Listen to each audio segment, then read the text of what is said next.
the last topic we're going to talk about is kind of a homer topic for all of us. TK being a Packers fan, Mark's the Bears fan, I'm the Vikings fan. Really, this segment's going to be the worst for me. I wish I had a rum and Dr. Pepper next to me so I could just drink during this entire segment and just kind of wash away my sorrows, because it looks like I'm a Cub fan, so I panic about everything. It looks like this division's kind of getting away from us, and the Packers will soon again have the division before the end of time. But guys, what's going on in the NFC? This was a division that I thought we didn't have locked up, but we looked like we had a pretty good control over it. Now we let Jay Cutler torch us? Yeah. He looked like a totally, I mean, literally, he looked like a totally different quarterback last night. I mean, you know, normally he's shrugging his shoulders and doing that little twitch thing and doesn't look like he's having fun out there. And last night he did. I know, Mark, you're more of a Bears fan than I am, so you know, give us your insight on that. But I mean, what did you think? You know, you followed the Bears quite a bit. I mean, did you think that his demeanor and kind of the way that he looked on the field last night, that it was a different Jay Cutler? I think he came in a little bit more carefree, and I think that's a big thing. You mentioned the having fun.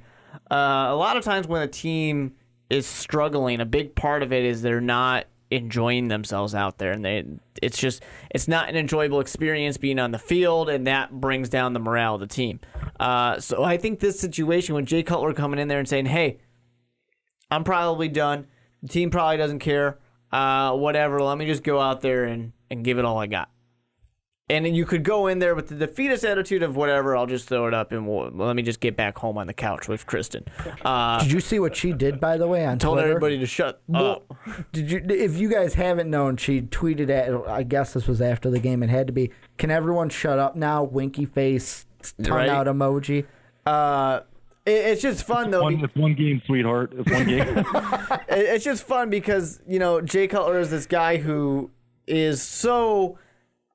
It's the roller coaster, you know, from watching him play, from the media's reaction to him. 1 minute he's the toughest competitor. You know that you can count on Jay Cutler, and then he throws an interception. Everyone's like, man, he's the worst quarterback in the whole NFL. It's the up and down. Really, to me, I think it just came down to, he said, whatever, I don't care. I'm probably off this team anyways, you know, after this season, so let me just go out there and have some fun. Well, and I mean, and the one thing I do want to say is let's not get ahead of ourselves, Bears fans, because there was a play from last night's game where the way it was described in the title was the Bears' 2016 season summed up in one play. The doink play? And it was where Alshon didn't even turn his head around, ball hits him in the helmet, and then he falls over one of our defenders. There was a lot of... I don't want to call it growing pains because that's not right. A lot of shaking off the rust for the player, and it looked bad at first. Fortunately, Jordan Howard is trying to prove that he's the real deal, so he did a lot out there. But definitely a lot of shaking off the rust. And Alshon Jeffrey hasn't been that great this season either. So, you know, people look at that play and they kind of laugh about it because Jay Cutler threw it at his head, and they're saying, "Hey, I didn't know he was that accurate." But you know, it's. The summary of the whole team is, yeah, we're just, you know, not having that great of a season. Well, and I didn't, with that game last night, I don't want to give, is it because I kind of don't think he's a good quarterback and I think the Bears should move on? Yes. But I don't want to give Jay Cutler a ton of credit because let's be honest, that defense did, the defense did in our Keys video what I told them they needed to do in order to beat us. They got after Sam Bradford. If I said 5 sacks or more, we lose that game. He was sacked 6 times against the Eagles, 5 times against the Bears. If he's getting sacked that much, we ain't gonna win. If he's getting sacked that much, I'm surprised he's still healthy because we know his injury history. It's one of those things where this was the worst nightmare for me personified. It's like if we can't protect him, it doesn't matter how many points the defense lets the other team put up, because honestly 20 points by the Bears, that's not horrible. That's only 3 more than our season average. I mean, 17 was what we were kind of holding teams to before the past 2 games, but But to be fair, you do gotta have a put team points that's on the board. really bad in the red zone. I mean, the team that can't score points. I think, personally, I'm not a panic button hitter. But we should hit the panic But I button. think the Vikings fans should hit the damn panic button because your quarterback's going to get injured any day now. The Eagles showed everybody how to beat the Vikings. If the Bears can learn from it and do it, there's something wrong here. The Bears are not a good team. I can say that as a fan of the Bears. They're not a good team. You guys got a better performance out of Leonard Floyd, though. Oh, yeah. Yeah, and Pernell McPhee came back. So that's definitely good. But now every team just goes, oh, okay, we just need to go at him because the Vikings are one of the worst running teams, which makes no sense because it's the Vikings. We're just not used to that. Mm-hmm. Well, we don't have AP. Yeah, but even when you had him, he wasn't that good this season. Yeah, this season. Let's not say anything about past seasons that we might regret, Mark. Yeah, but it's just interesting to see. I think what's most interesting to me, I feel bad for any Lions fans that are like, oh, we're talking about the NFC North because I don't think the Lions are going to be talked about very much. I think we can win next week. The most interesting thing to me is really the conversation at the top of Vikings are cooling down, Packers are getting hot. Mm-hmm. Everyone expected the Vikings to walk away with the division, and now it kind of seems like, Packers are going to come back and do what the Packers always do. They're going to go and take it. The only thing that, and I want to just put this in, and then TK, I'll let you talk about the Packers because I know we haven't talked about them at all yet this discussion. The only thing about the Vikings that gives me a little bit of hope is before that Dallas game, we see the Lions twice, a struggling Cardinal team, which is going to be without the Honey Badger, and then a Redskin team. Which Redskin team are we going to get? Redskin, yeah, that's which one are we? There's such a mystery. Yeah, are we going to get the one that kind of played a tough game but tied, or are we going to get the one that dominates a team and do you like that? But I am definitely, and this is where I throw it over to you, TK, for the Packers. I'm kind of scared that the Packers are going to take it, and then that around Christmas Day matchup we lose in Lambeau. That's something that it happens every year. Mike McCarthy football teams, they tend to start out slow. I think, ever since Aaron Rodgers has been there's only been one season where we've really started out hot at the beginning of the season, and it was the year after we won the Super Bowl. And then what happened is we kind of cooled off as the rest of the season went on. And Mike McCarthy, his philosophy is we start out slow, we build, we get better every single day, every single week. And, we try to make sure that we're peaking at the right time. And that's what most good coaches want to do, but he kind of takes it to a whole nother level where you'll see the Packers notoriously at the beginning of seasons, they'll start out really slow because they're kind of moving into the season that way. And, a lot of people, it's happened the last few years where, they've done that. And then everybody's like, oh crap, what's happening? Aaron Rodgers is the MVP. This is supposed to be, our year. And it happens. And so as a true Packers fan, when that happens, you just kind of take a seat back and you're like, yeah, we kind of expected it as a Packers fan. Mm-hmm. And the other thing about the Packers that maybe a lot of people out there don't know is that, their offense is based on timing. So their receivers have to get in and out of routes and get good separation. So Aaron Rodgers has trust and comfort in the timing that they have in their routes. And last year, 2015, Edgar Bennett was their wide receivers coach. And, they were firing on all cylinders. And then they moved him to offensive coordinator in 2015. As soon as they moved him to offensive coordinator, the wide receiver play has been suspect. And Aaron Rodgers at one point even last year said, hey, my receivers aren't getting enough separation. They're not getting out of the breaks the way that they're supposed to be. And I think that's been part of the keys of why they start out slow, or maybe why their offense doesn't look very good at times. And what I'm thinking, this is all speculation, of course, but I'm thinking that, McCarthy took over the offensive play calling. Edgar Bennett is still the offensive coordinator, but I think he has kind of went away from that play calling, and I think he's getting a little bit more hands-on with that wide receiver crew. And you can see it over the last few weeks how they've gotten separation. They're playing a lot better. The ball is coming out of Aaron Rodgers' hands quickly. You know, if their offense is playing well and they're playing the way that they want to play, it needs to get out of his hands within 3 to 5 seconds. There's times where you would see clips of him at the beginning of the season where he was holding it 5, 6, 7, even 8 seconds where he was running around back there, and that's just not their offense. So I think they have some things figured out there, and I think it has to do with that coaching staff and maybe rearranging it a little bit. But that's just kind of, you know, looking outside in. Well, and the one thing that I look at with your schedule, and actually, you know how I said I'm a little nervous? I'm not as nervous as I was, but I'm still like over 50% nervous, just being who I am.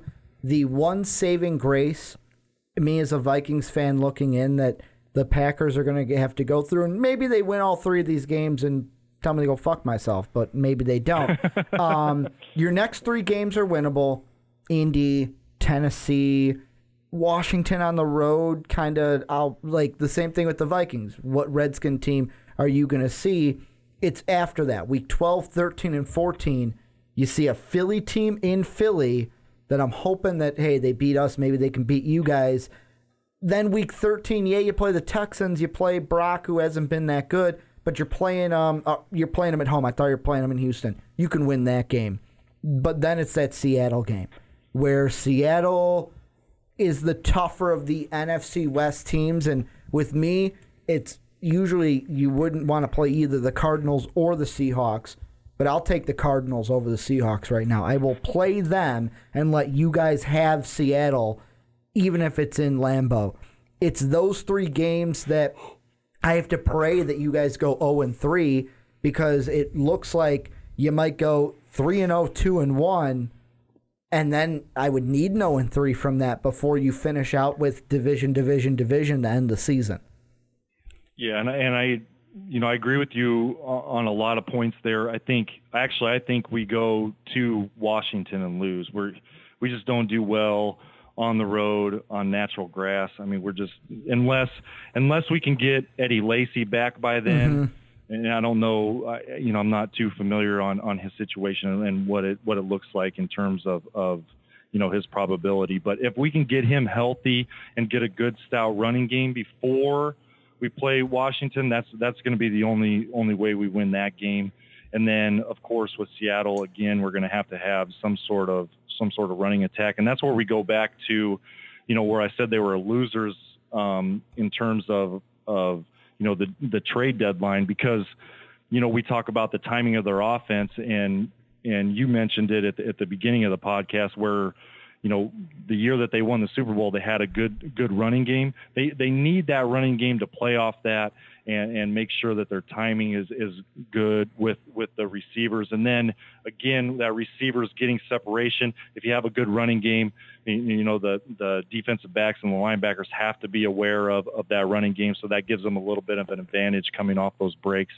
But yeah, I agree with you 100%. But I think, if you look at it as a whole, the way that all the teams are playing right now, I think I'm a little biased, but I think you got to give the edge right now to the Packers. Yeah, I think that the Packers, their schedule scares me a little bit at the end. I think it's going to be tough. And the big mystery in the division is the Detroit Lions, because we know the Bears aren't that great. We know that the Vikings we know the Packers are good. I guess we don't know what the Vikings are anymore. We're still good. We're still wild card good. I hope they're going to be okay. One of the worst rushing attack in the league. One of the worst passing attacks in the league. But that defense is nice. The Lions are my team that I'm kind of grabbing hope for, that they could make my prediction of 3 playoff teams from the NFC North still viable. That means they're going to beat you guys probably twice, though. Not twice. I mean, we could split and they could still make the playoffs. I don't know. I think that's the scary thing for Vikings fans, too, is you got to play Detroit twice. Detroit's already lost once to Green Bay and Chicago. They want to, if they have any hope of getting into the playoffs, they got to win more division games. And unfortunately for the Vikings, they got 2 more division games against the Lions. So you really gotta win this one, the home one. For the Vikings, they got to win that home game that's coming up this week.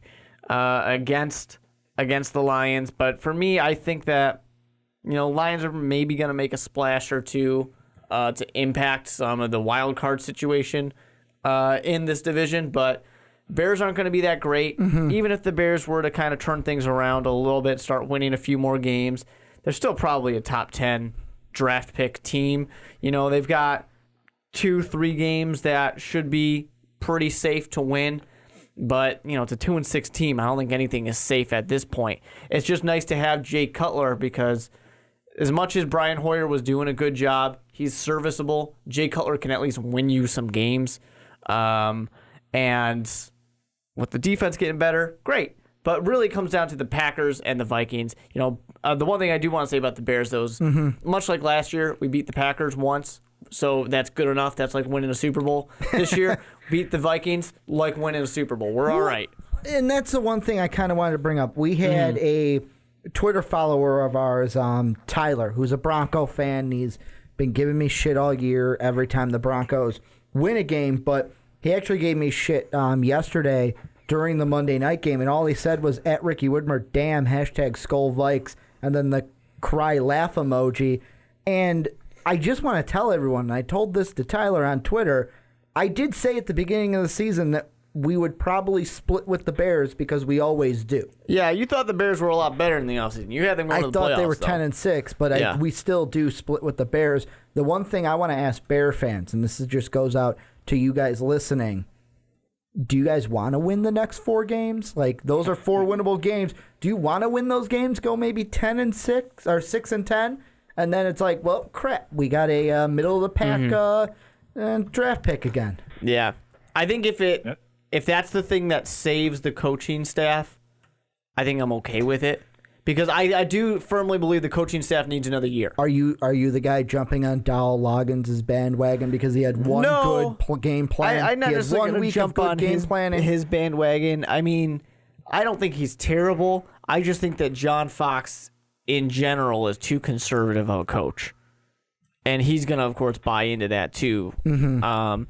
But, whatever at that point. I just think that the whole organization, this is only the second year. Let's not be Cleveland, all right?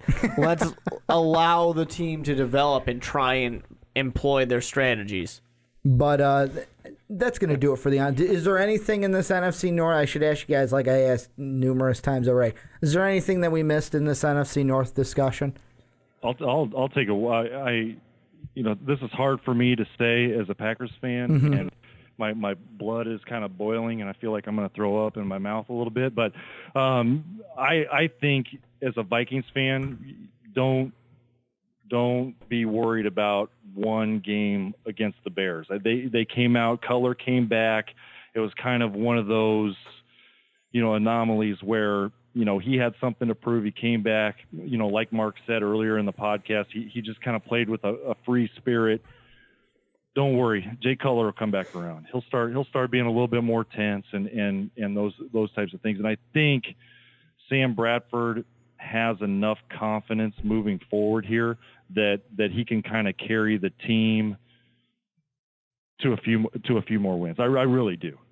I hope you're right, TK, because to me as a fan, and this is me as a fan, and I blame the Cubs for it, who right now as we're recording this podcast, thank God they're up 7-2 in the bottom of the 6th, or else I'd be freaking out. But I'm the kind of Cub fan where it's like, lose game 1, end of the world, win game 2, top cloud 9, we lose again, end of the world, and it's just no in between. It's just up and down, especially after 2 losses to both the Eagles and now the Bears. And now it seems like the world is falling after so many wins back to back to back to back to back. I think, yeah, that was 5 of them. Had to double check myself there. But that's going to do it for the Onside Kick. Before I do my normal spiel, I got to give a special thanks. TK, thanks for joining us. Thanks for talking some football with us this evening. Yeah, my pleasure. Thanks for having me on, and let's do it again. Yeah, I'd love to do it again. And before you go, before I wrap everything up, pitch your podcast one more time for everybody. Yeah, that's I Need a Mulligan. Website is ineedamulligan.co. You can go on there. We have an about page. It'll tell you what we talk about. You can subscribe on iTunes, Google Play, and Stitcher right there. Listen to the podcast on the website. We also have some sponsors, SharpLink and Onnit, that you can kind of take a look at, and go check it out. Yeah, you guys should definitely go check out that. I'll leave a description down below, or the link in the description down below for you guys. That's going to do it for the Onside Kick, though, as on our end, as I pitch every single time at the end of the show. Go check out our Patreon page, patreon.com/most valuable podcast.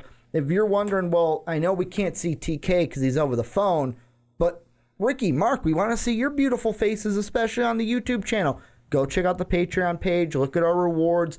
Every little bit helps to eventually get us the capabilities so that we can do a video podcast each and every week for every single podcast here on MVP. You can go follow us on Twitter. Those are down below in the description. And most importantly, let us know what you think. Join the discussion in the comment section right down below. I want to thank everyone for listening to the Onside Kick this week. Mark and I will be back next week. But as always, have a good day, everybody.